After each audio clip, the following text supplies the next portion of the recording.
Welcome, everyone. Thank you so much for taking time out of your schedule today to join us for this ESG conversation. We do have some other folks joining us, but I want to be respectful of your time, so we're going to go ahead and kick off. The purpose of this webinar series is to really talk about ESG and what it is, what Perpetua Resources is looking at to move forward with, and then do a panel discussion in the future to talk with companies, maybe a panelist conversation, to talk with companies that have already established ESG programs, and then those that are moving towards ESG programs like we are. So it will be a series. This first one will be hosted by Dr. Anderson. Next month will be the one where Perpetua kind of talks about our plans, our partnership with the Stibnite Advisory Council and the Idaho Water Research Institute on an independent water monitoring program. So that will be in June. And then July is the panel discussion. So if you have questions, feel free to put them in the little Q&A button down at the very bottom, and we will address those at the end of the webinar in order to give Dr. Anderson time to get through his presentation. I think that's about it. Shelley, if I forgot something, please tell me. Otherwise, Dr. Anderson, I'm going to turn it over to you and let you get started. Okay, thanks, and welcome everyone. I'm glad you could join us. I feel conflicted in a way about this sort of thing because my passion is about engagement with people, and it's very hard to do that sitting in front of a computer in my office by myself. And I'm sure you feel the same way. The upside, though, is that people from anywhere in the world can join this, whereas previously we would have all been in a little room in Boise. Which has advantages but disadvantages. So I'm pleased that we can increase the number of people participating and the diversity too of where you're coming from. I'm going to talk about ESG, and our life is full of acronyms. And I'm sure all of us, whether we work in different sectors or academia or civil society, we're flooded with acronyms, and ESG is another one. But I do want to talk about that today. To me, it's not really a program. It's not, a project or an activity. It's more, it should be, and I think in many cases is becoming more of I call it a paradigm, but a framework within which to operate. And it can apply to any industry, in fact, any organization, frankly. But we're going to look at mining today because, I grew up in a mining town, as I'll show you briefly, but and then went away and became an academic, worked with Indigenous peoples in Australia for many years. But I keep coming back to mining because it's kind of at the pointy edge of whether it can do good things for communities or do not so good things. That's what we're going to talk about. I'm not here to really talk about the Stibnite Gold Project, though I have a slide which a couple of observations I've made about it from the perspective of an ESG framework. But I am going to rush right into what it is, what it is, how it relates to international standards. What are some of the aspects of what I call a new way of mining, which I think is very exciting because, like it or not, our lives depend on mining, and renewable futures depend even more on minerals. And so we've got to all work together to get it right. And then I just want a little diversion into the old way of mining, which is not really exactly ESG focused, to say the least. And then what sectors are that are pushing companies into this sort of framework. And finally, my favorite topic, social performance, and hopefully leading, if things go well, on every side and with every stakeholder, a social license to operate. And then, as I said, some observations about the Stibnite project, but just very brief. I can't see the Zoom screen, and I was going to say, if you have a question of fact, normally there'd be a little thing you could put your hand up, but I can't see that. So I don't know if you want to go through Belinda or Shelley. If you just want to say, wait a minute, what does that mean? We did want to save some time for more open-ended discussion. So if it's something you want to talk more at length about, let's wait till the end. But if you have a factual sort of thing, maybe Belinda, you or Shelley could alert me to that, just because I can't see the chats. We'll absolutely do that, Dr. Anderson. Okay, thanks so much, Belinda. Just Sure. who I am, I'm a social anthropologist. I come out of the University of Queensland, even though I grew up in West Virginia, of all places, where I'm an adjunct professor, work with Indigenous peoples all over the world, now run my own consultancy. And I work at that intersection of communities and companies, not just mining companies, but mainly mining companies, and trying to work either with communities or for communities or with companies who are trying to improve their performance in their engagement with companies. So I focus on stakeholder relations, troubleshooting, helping companies develop agreements with communities. And I've worked all over the world for a long, long time. I've been involved in some of the initiatives we'll highlight: the founding of the International Council on Mining and Metals, the International Finance Corporation's revisions of its performance standards, and so on. So I've kind of been on the ground, but I've also been at that more global policy level too in the last 20 years or so. So here we are on ESG. And of course, it's environment, it's social, it's governance. And the environment is everything that we know has to be done. Mining does impact the environment, in some cases big time, and there are many aspects to that. There's water impacts, there's ground impacts, forestry impacts, impacts on biodiversity, greenhouse gas, and so on. And the EBIT really focuses on, and there's a whole extensive body of guidance underneath all this that tells you what you have to do before you are considered a good steward of the natural environment, given that you're digging big holes in the ground. On the social side, it's really about internal things like employees, diversity, gender issues, working conditions, and in some parts of the world, issues around child labor and slavery. And I've been involved in some really interesting studies on industrial activities in Brazil, in rural Brazil, where we're trying to assess whether there's slave-like conditions, and proving there isn't is tied to financing. So when you do that, you get companies to really listen to you, and we kind of go into the field and assess whether that's happening or not. And it has big implications for some of these companies. It's about focus on local communities and not just about government. As we'll see, I mean, government is one thing in terms of permits and licensing, but it's really insufficient in terms of engagement with people that you impact. Health and safety, having systems in place for grievance mechanisms and conflict management. Governance is really about how the company runs itself. Does it build a notion of sustainable development into its decision making?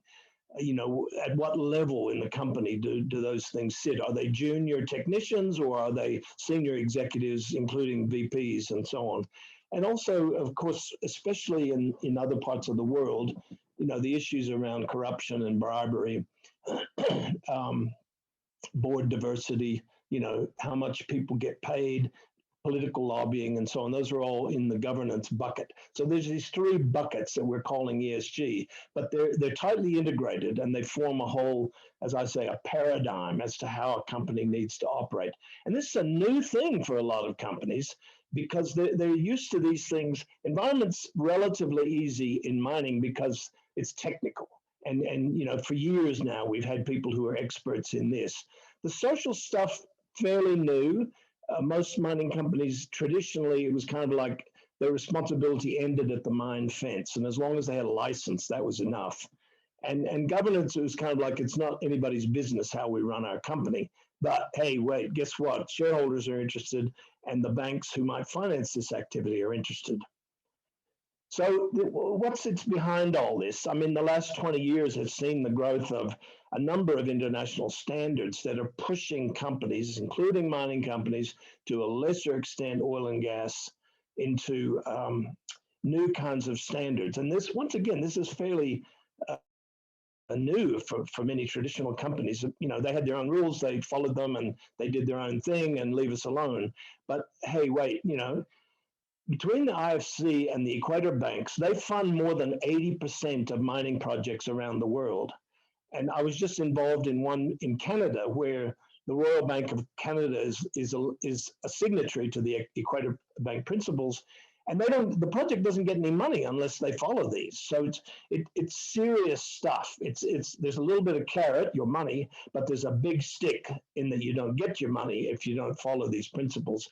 There's the Global Reporting Initiative. There's Dow Jones, International Council on Mining and Metals on sustainability. I'll talk a little bit more about that in a sec. The oil and gas people have voluntary reporting on these things. And then there's other things depending on the sector. Aluminum has its own stewardship initiative. There's several gold mining initiatives and so on. So you know, these things are all out there, and serious companies take these things very seriously these days. They often have a lot of people who support. For instance, you know, I know a major mining company, to be put on the Dow Jones Sustainability Index, it takes 2 or 3 people, you know, a year to gather the information necessary for reporting against that before you can be, you know, listed on that exchange. So obviously performance standards, once again, keep in mind that, you know, many companies borrow money. The IFC is the private bank sector of the World Bank, and their mission is to invest in projects that will help eliminate poverty and promote growth in the developing world. And so there's these 8 standards, and once again, there's about a guidance note and requirements underneath of them that's about 6 inches thick each. But it focuses on some of the things I've mentioned before. Risk management, you know, how do you approach the risks that there are that your performance isn't up to scratch on environment or social? How do you engage with your community? Are you resettling and moving people, which happens sometimes? How are you focusing, if you have indigenous people whose land and lives are impacted by your project, how are you working with them? And there's some really interesting new developments in that I'll come to. The Equator Bank principles I mentioned, there's 10 of them. And once again, if you look them up, you'll see there's a lot of material underneath this. This is version 4, so it's fairly new. And I'm not sure that all projects are even that get money from the Equator banks are even aligned yet. They've had a kind of hiatus because of COVID. But you can see some of the requirements under that too. And a lot of mining projects want money from the Equator banks, but they have no choice but to take a good hard look at their business and see how they align. And if they don't, they have to fix it and report on it, often independently. You can see principle 9 there. So these new, I call it a new way of mining. And, you know, I've had, I mean, as I mentioned, I grew up in a mining town and then went away and then came back, and I was shocked by the differences that are there. And they're really just starting with this whole ESG framework emerging, where companies are committing to it and making sure that they operate on the basis of the ESG framework. So the aspects of this are that, you know, the companies agree to follow, sometimes voluntarily, but if they want money, they have to follow them, the whole international ESG framework. And it really requires companies, and this is incredibly difficult and different for mining companies. They're so used to having such a focus and priority on technical aspects. There's nothing wrong with that. That's what they do. But now there's a whole emerging thing around, how do we manage outside the fence? How do we engage with the communities? How do we know what they think? You know, how are we involving them in our decision making over issues that impact their lives? A lot of this requires monitoring, and sometimes it's by independence. If you gain an IFC loan for a major project, I'm talking about $1 billion to $2 billion, you have to be audited. First, you have to commit to the principles, and then you are audited by independent auditors appointed by the bank twice a year on the social side and twice a year on the environmental, until you close out any kind of issues that the auditors report on. And that can take 8 to 9 years. So, these people are watching. It's not just some warm and fuzzy voluntary thing. You put a badge on your shirt and say, we're aligned. They're checking on you to make sure you do. And that's good. And there's a really strong role built for civil society into this, where, in many countries, in many jurisdictions, civil society, especially where you might have weaker governments, civil society play a really important role as watchdogs, and they're often involved through the IFC and other initiatives with monitoring and reporting back on what's going on with these projects. One negative I've noticed is that there is a trend with some companies that, we're just checking boxes against a template and we're all fine. I've seen companies that on paper look really good against ESG, but when you go to the ground, you realize they're terrible at many of the things they're saying they're checking the box. So I think there's some improvement that's needed within the kind of monitoring and assurance testing of companies against this. Best in class now involves social performance. And I use that word very deliberately because, and we've moved away, I think, from things like community development, corporate social responsibility, and which often just involves how much money did you spend on the baseball team or building a bridge or clinic for a community. But it's really trying to give as much rigor to the social function of a mining company that they might give to the engineering side or the geology or the finance, and measuring that performance and reporting against it and working to improve your social performance. And there's indicators around that. The best, and I'll tell you an anecdote that's true, the best indicator, and I spent 7 years working with communities and companies in West Africa. And the best indicator I could find on a company's social performance was to get in a company car with a local driver and drive through the communities that surrounded the mine. If the driver rolled the window up, I knew the social performance wasn't particularly good. But if the window is down and everybody recognized and said, "Hey, Joe, how are you? What's going on?" And it's kind of a very rough, but I think a very telling indicator of the relationship that the company has. On the other hand, I've been at mines in Turkey where you can't take a company car into the village or they'll burn it and they'll kidnap you because they don't like the mine next door to them, and because the company's social performance is not so good. So these are some of the aspects of this new ESG paradigm I'm talking about. So what was the old way of mining? And I just listed the other day off the top of my head some of these the old aspects, and because I live in Denver, Colorado, many of you live in Idaho or elsewhere in the western states.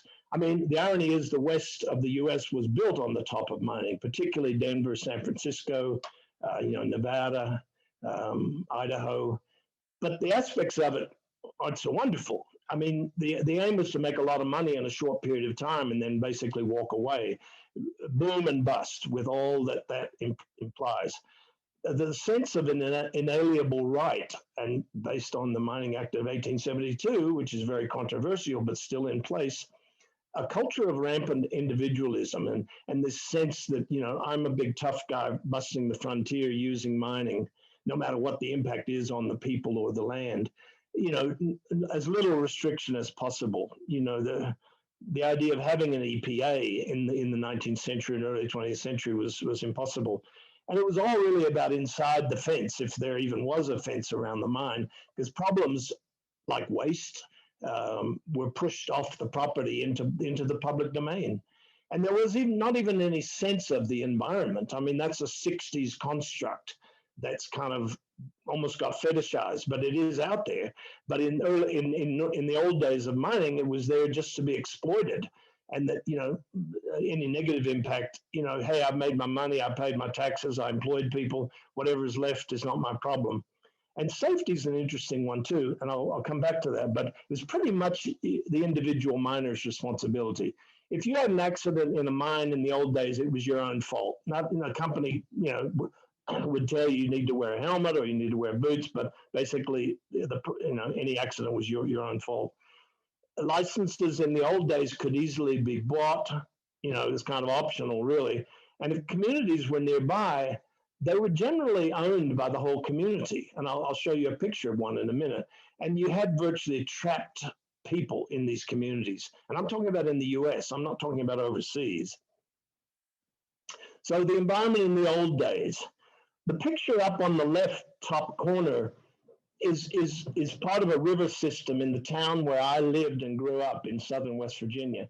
And it was dead as a doornail. There was no aquatic life whatsoever, and it was pitch black because the tailings were more or less just dumped, or the slurry water anyway, was more or less just dumped in the creek. The irony is that today it's been cleaned up because all the coal mining's gone, and the fish life has bounced right back. But that's what it looked like. And then you can see the acid rock drainage over on the right. You can see the failure of tailings dam in the middle there, the dust. And then the bottom right is a town in Wales where a massive coal, what we used to call a slag heap, collapsed. And I think there was, hundreds of kids killed because it covered over a whole school. And this was kind of considered, even in, when I was a kid, this was kind of like normal within mining circles. And on the social side, people felt it was sufficient. Like up in the right-hand corner, that's a baseball team that was sponsored by a coal company in West Virginia. That was kind of the extent of their social responsibility, although they didn't even have that word. The town on the bottom left there is the town of Elbert. And I was in the 3rd grade near here, although that photo is from probably around the First World War. All of these towns that you see here were company towns. And the town that I grew up in, everything was owned by the company. All the land was either owned by U.S. Steel or by the Norfolk and Western Railroad line. And there was no other place to work, basically. Originally, people had been subsistence farmers. But the company owned everything. It owned the land, the houses, the light bulbs. It paid the doctor. It owned the store. And until 1955, you could only buy stuff with scrip. That was money given by the company to its workers. So that was a kind of totally enclosed economy. But basically, you had a trapped workforce here that if you didn't work for the company, in coal mining, then you'd had it. But I guess my point is the company felt it was providing everything the miners needed, wonderful houses, infrastructure, and that was enough. That was all that had to happen. There was no way that anybody in the town, no matter whether they were the mayor or anybody, could impact the decisions that the company made. That's the old way on the S side. The G side, the top left picture is from Gary, West Virginia. Now, let me tell you of something very indicative. All of these towns are named after people associated with U.S. Steel. Gary, Elbert, Filbert, there's a whole Havico, Wilco, all of them reflect, I think Filbert was the name of one of the U.S. Steel executives. So all the towns were even named after people in the company. And of course, in the communities, on the left top there, you see the manager's house was always up on the top of the hill and always 4 times bigger than anybody else's. But it kind of reflected the class divisions that there were within these communities. The photo on the bottom left is the company store, where, as I said, you couldn't bring real money in. You had to bring scrip in and swap it for what you wanted to buy. And there were no other stores. I mean, forget about competition. It was kind of like Soviet style, but in these little pockets of rural America. On the bottom right there, that's a coal mine from McDowell County, West Virginia in 1902. And you can see, the safety, live flames on the top of their helmets when they're in a methane producing area. Children working in the mines. I can't quite see it, but the top picture on the right is from a Pennsylvania coal mine around the turn of the century with kids working there. And then, of course, the cartoon in the middle is about corruption and bribery, where big companies could easily get politicians to do what they wanted them to do. Not to say that it doesn't still happen, but certainly that was one of the ways through lobbying and donations that companies got their way. So that was the G bit, ESG, the old way. Okay, so not so good, big negative impacts all around on communities, on the environment. But wait a minute, we need mining. I just picked a few examples here. Look at one wind turbine and what is required to build one wind turbine of 3 megawatts. Unfortunately, I left the right-hand thing on the cars in British figures. Sorry about that, but you can see if we wanted to replace that's all the cars in England right now. If we wanted to replace them all with hybrids, those listed there would be the minerals that we need. Antimony, we'd probably not have batteries if we didn't have that. And then copper is a really interesting one too. I don't think people realize how much copper is embedded in our entire lives. The average Prius has 90 pounds of copper in it. An electric bus has 800 pounds and almost 500 pounds in the average house. And only 34% of the world's copper needs are recycled, even though it's incredibly high in price right now. So we can't live without mining. I mean, that's not to say that it doesn't need to change and change more and change quickly, but I've always made a decision that we need to make it better and make it better for communities and make it better for the environment. But we certainly can't keep our lifestyle going without it. So what happened here? In the 50s, you saw safety become a major concern for mining companies because they were killing their workers. And that's not a great thing to attract a good workforce. So you started seeing, signs up about safety programs. The sort of professional safety people were taken into companies, PPEs, the whole thing. And then the next sort of trajectory is the environmental movements of the late 60s, early 70s. And I often trace it from Rachel Carson's springtime book. Some of you can't think of the name of it right now, but that's when companies started getting pushed by government, by shareholders, by finance to take on their environmental impacts. In the gold industry, cyanide management, good cyanide management was one example. Water quality and discharges and so on became a normal part of mining. Communities always wanted to interact and they wanted money from companies, but it was mostly around sponsorship and community development, with companies aiming to be a good corporate citizen. But often that just meant, as I said, how much money are you going to throw at the community to keep them quiet? In the early 90s, the notion of sustainability it came out, and businesses started fiddling and kind of flirting with it as to what it might mean. In the 2000s, the whole issue of corporate social responsibility and on into social license to operate emerged. And then finally, the social performance, which I've mentioned, which is our kind of current push to improve the whole ESG performance, but particularly focused on the human impacts at the local level. A couple of slides here. I'm sorry they're so busy, but I just wanted to show you what was going on in the world that would bring about the kind of framework that I'm talking about here. So over on the left, you'll see from the 60s and 70s, there's really minimal interaction between, I talk about business, but let me just say mining companies. It's very transactional and governed by licensing and permitting and so on. Not very much oversight at all. Kind of in the 80s, you see philanthropy becoming a big deal and companies bragging about how much money they spend on communities. The Brundtland report with the whole sustainable development push, the beginning of the Dow Jones sustainability and so on.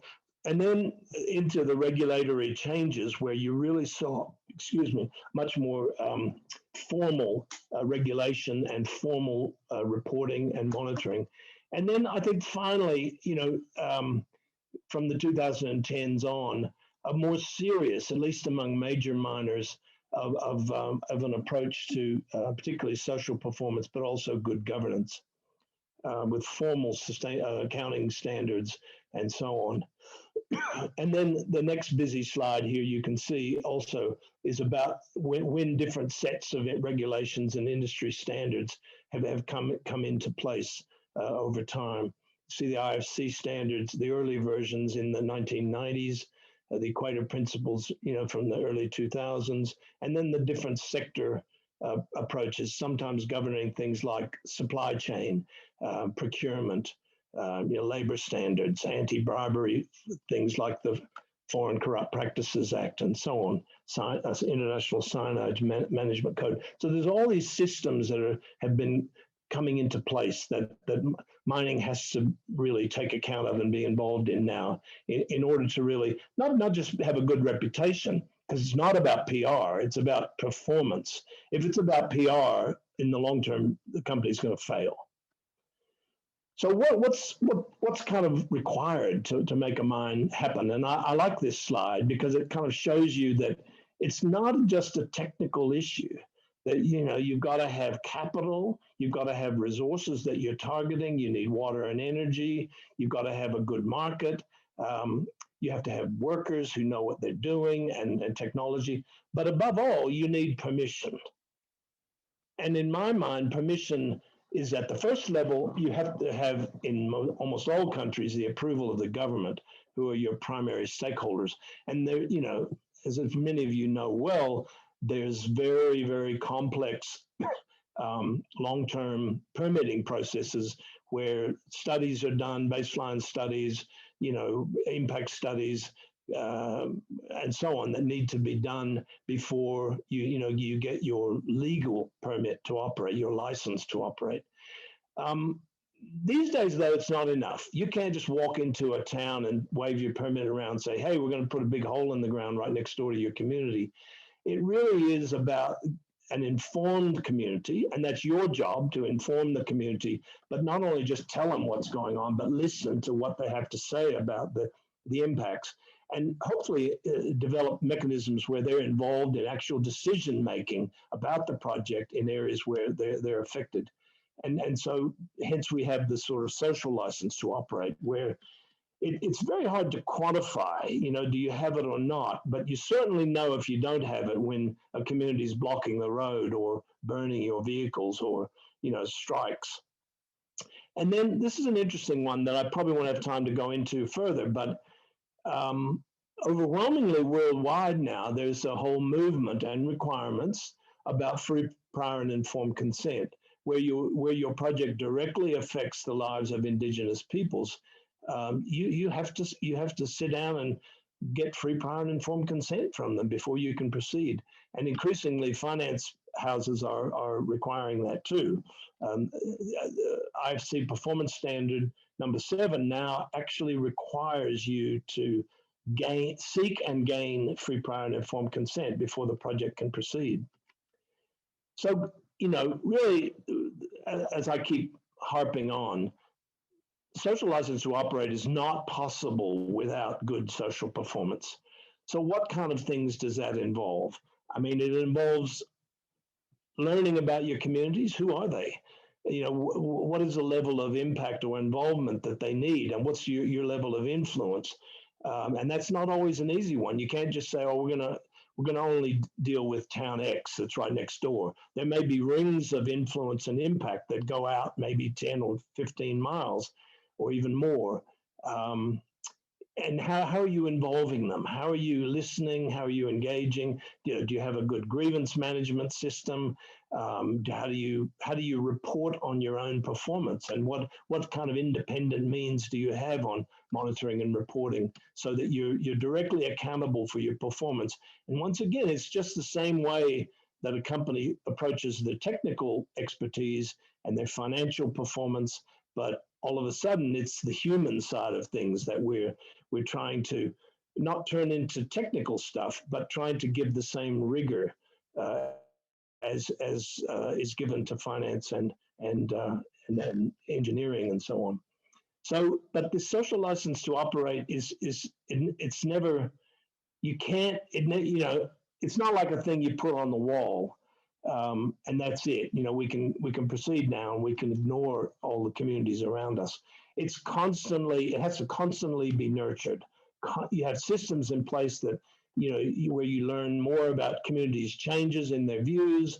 They learn more about your decisions on a project, which may change considerably over the life of the construction or the mine itself. So there's a real sense in which a company earns its social license to operate, but it has to nurture it right through to closure and so on, which is once again a hard time frame for some companies to, hey, the assumption is we're here, we've given a lot of good jobs, we've paid a lot of taxes, the government likes us, we built a few clinics and schools, but it's just not enough. And so the whole relationship is an intangible thing, and that's hard for technical people to grasp sometimes. But it can be done, and it is being done by companies around the world. But it's a new thing for many companies. But it's really the only way, that engagement and that a focus on social performance is the only way that projects are going to go ahead these days. So just a couple more slides. What are other companies doing around ESG? And I mentioned the ICMM, the International Council of Mining and Metals. That's 28 companies, which includes all of the major mining companies in the whole world. And the ICMM is unique. It came out of the Mines and Minerals Sustainable Development Initiative, which was a massive gathering in Toronto in 2002 of civil society, governments, and the private sector to kind of say, okay, what do we need to do as an industry? And the ICMM was formed out of that. And it's unique in that only CEOs can take part. So they can't delegate to anybody else. So it's a CEO-driven organization. And once you sign up, you have to agree to follow these 10 principles and be audited and reported and report on them regularly. So it really has, I think, transformed the way a lot of major mining companies approach their business. I mean, some people may disagree, and there's still plenty of problems with many of them. I mean, look at the dam failures in Brazil recently, and in Canada. I mean, all those companies involved were ICMM members.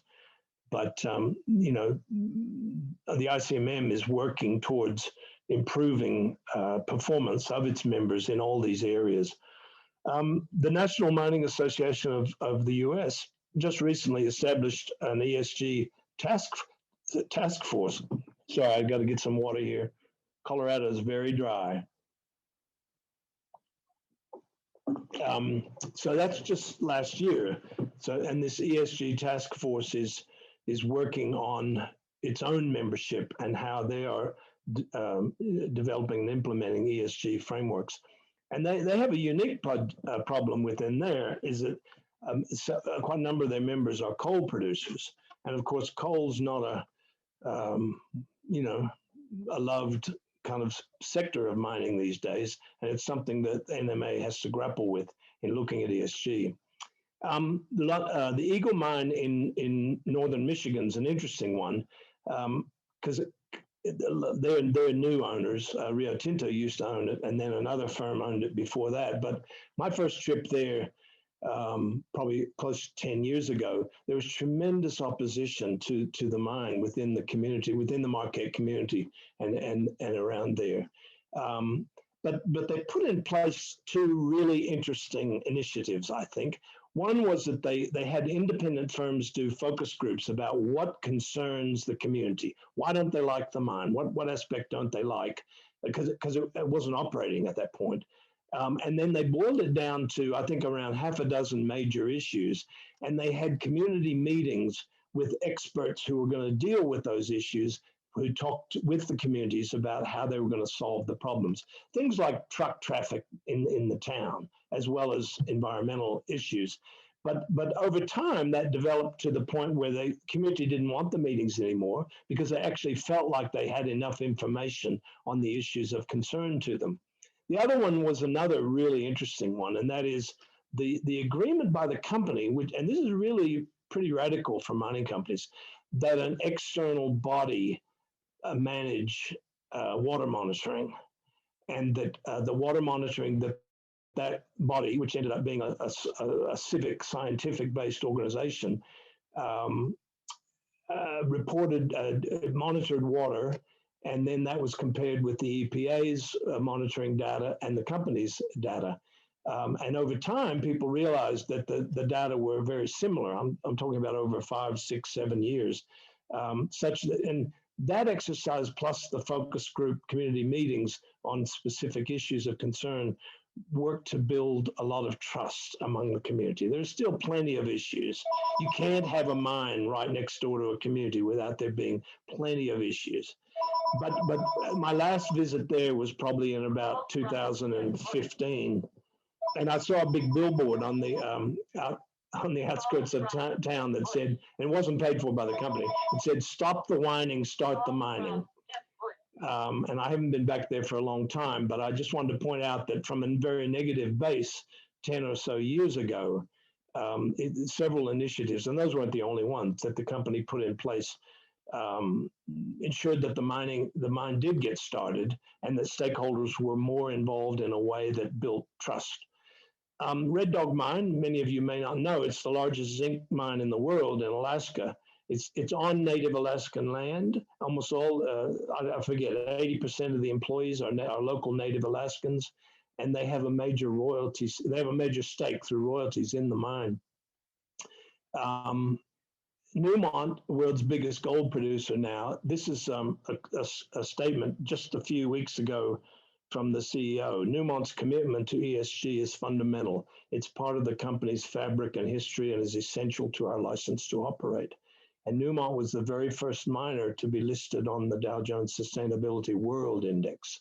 So as you can see, these are just a couple of almost random examples where, you know, companies are moving in this direction. Some slower, some still struggling and resisting.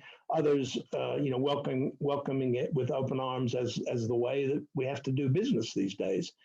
So it's a trend that's happening, and I think it's important for communities, for civil society, for academia, for governments, and for the companies themselves to really kind of get in there and pitch in and grapple with what's working and what isn't, what's needed and you know what's not.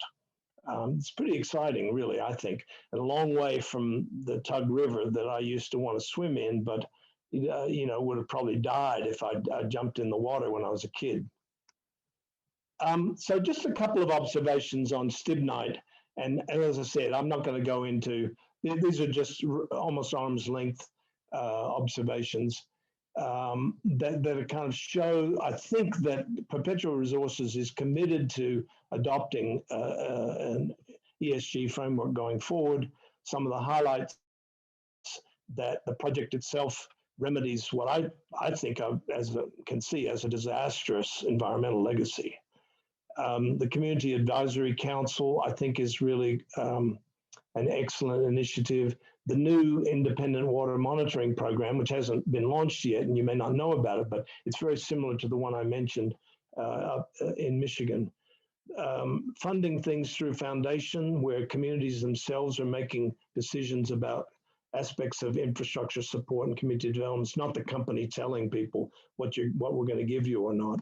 Formal community agreements, that's a big part of the new paradigm globally, where companies sit down and sometimes it takes 8 or 9 years to develop agreements about what are our various roles and responsibilities as a company and what's yours as a community if we're going to go forward working on this. And they often have things like employment commitments, training commitments, you know, benefit sharing and so on. I think the move of the company to be Idaho-based as an American-listed company is a really good one. And the focus on the local communities. My experience all over the world is that often people that aren't necessarily directly impacted have the loudest voice over what should happen. And I think Perpetua has demonstrated that they're really committed to those small local communities, some of which are struggling economically in terms of employment, you know, what's happening with youth, whole range of things. And I think the commitment to working at the local level is a really good one. It's not to say you don't deal with people at the broader region or the state or national level. Communications, I don't think a day passes that I don't see something on social media from Perpetua. And I think it's not just saying how great we are. It's trying to inform people about what's going on and what the issues are and seeking engagement. Really very good practice, I think. And engagement with those who don't support the project. I mean, I've spoken to some of you may be on this call, but I have spoken to people that don't support the Stibnite Gold Project. And I think, traditionally mining companies would say, oh, we're not going to talk to you. We don't like you and you don't like us, and we're not going to talk. And I think it's great the way the company has said it's committed to still listening and engaging with critics and seeing if that can improve their performance, the company's performance. And I think government interaction has my observation in talking to different levels of government about the project has been that the company really informs the agencies and the people involved in government that have a stake in what happens with that project. Those are just a few, once again, off the top of my head, things that I've observed about Stibnite. I think that does me. So I'm open for questions. I rely on. I'm going to not share my screen in a minute so I can see people, but I do appreciate you listening to me. And I'd welcome if you have any questions you want to take offline. There's my email address. You can do that, or so we could talk or exchange emails, so we can continue the dialogue of my perspective on what's happening with mining globally today. So thanks, Belinda. Dr. Anderson, thank you so much. That was wonderful. There were even a few key things that I took out of it, and I've worked with you for a number of years. I will say, as a community relations manager for Perpetua for the last 8 years, and also a local community member that has been here way longer than Perpetua has been here, ESG is just the way to do business. It's just the right way. It benefits community. It makes the company responsible for actions, et cetera. So I really appreciated that presentation, Chris. Thank you. Thank you. Do we have any questions from any of our attendees? So Chris, here's a question. Do you find that ESG is stronger in the United States mining sector than in other countries? Oddly enough, no. I mean, of course, that varies a lot, but I think, especially if I think about how companies have dealt with indigenous peoples, they've hidden behind the skirts of government, I might put it that way. And the whole issue of government to government, much as we would want, much as we have to recognize tribal sovereignty, I think it's allowed companies to think that they're off the hook. You could never do that in many other countries. And everybody thinks that, mining companies go overseas because they can get away with things. I mean, that might have been true 20 years ago, but these days there's such incredible scrutiny of mining projects all over the world, but particularly, in the emerging market world, that there's no way that you could get away with things. And I'm not talking about, fly-by-night companies. I'm talking about the major operators. I think in the US, of course, it's governed by, strict environmental regulations and there's penalties and so on. But I think the whole social, particularly, side of things has a long way to go for improvement. And it's hard in an area like the Western US where people are pretty used to mining. It's part of the fabric of our community. It's our history, and they don't often think too much about it. But I had a client who has what we would call legacy sites all over the US. And I think that their effort was to find out what those communities want to do. Do they want to repurpose the infrastructure that's left? Do they want, environmental remediation?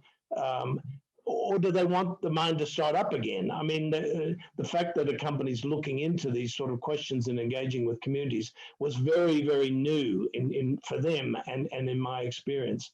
So I think companies in the US still have a way to go to fully implement the S bit anyway. I think on environment and governance, there's probably, pretty much even the way they might operate overseas. But on the S side, no. But I'll give you a quick example. Newmont had a very minor cyanide spill that didn't even get out of the containment area on the concession in West Africa. In Nevada, something like that, the company would have got a $10,000 fine. I think they paid the Ghana EPA, I forget what it was, but it was almost $6 million US, I think, for this. And so the idea that it's, to me, it's a little bit racist to think that some of these governments in the developing world can't look after themselves and won't put hard scrutiny on mining developments that are happening in their country, because they do. So sorry, Belinda, long-winded answer, but that's more or less my view right now. I find that very interesting because I would have thought that the US, with their safety regulations and environmental regulations, that wouldn't have been the case. Yeah, no, I know it's a kind of a conundrum, really. I see a question online here. I don't know if you saw that, Belinda, from Luke Stevens. Yes, I see that. It says a quick internet search reveals Native American opposition and threats of legal action against the mine. In your opinion, Dr. Anderson, what are good approaches to dealing with these issues, and what has Stibnite already put in place? Well, Native American opposition, I think we need to unpack that phrase because, Native American communities are just like any communities. There's different views on things. But frankly, I've never met an indigenous community anywhere in the world that was against economic development. As long as aspects of their environment are protected, both cultural and physical, as long as they involved in decision making about that project, and as long as they and their descendants benefit economically from it. But the onus is on the company to come up with ways to interact, to develop those, and we got a long way to go with the history of the treatment of indigenous peoples all over the world, Australia, Canada, US, you name it. But people are working these things out. I mean, there's very quiet progress, I think, to bring in indigenous peoples as full partners in these projects. And I don't mean just equity. I mean in terms of significant involvement in decision making. And I don't know a lot about it directly, but I do know that there's a lot of discussion with Native American stakeholders. It's true there was litigation on one side with one group, not with another, though, where they were working out their involvement in aspects of the project. One of the trends that tends to happen is that, Native American tribes are just like all tribes, including, Australians and Italians and whatever. They don't all get along with each other. And so sometimes what happens is companies get the meat in the sandwich between tribe A and tribe B. And those are some of the things that need to be resolved. It's not easy, but I think a commitment at the most senior level of management and at a board level, frankly, in the company requires deals to be done. And these things are negotiable. So I don't believe in a blanket opposition of anybody to these projects. You have to unpick that and look at who's saying what about what, and what are the things we can do to work together and build trust and build a relationship such that the economic development in question can benefit, them as well as the company.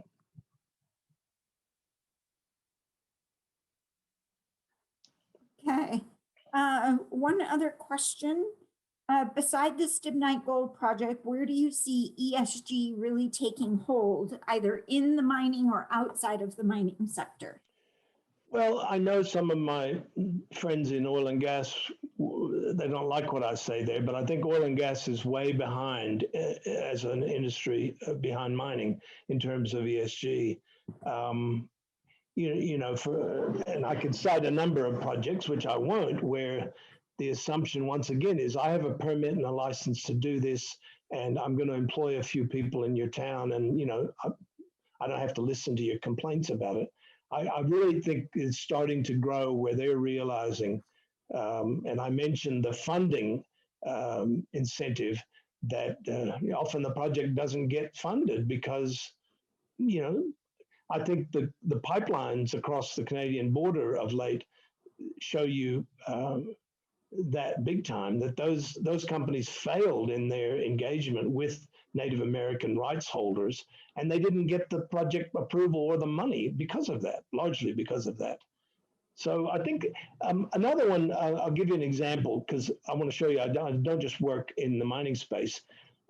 My colleagues and I were commissioned by a food producer in the US, a very large food producer, who wanted to put their plants near their origin products, i.e. pigs, chickens, turkeys, and beef.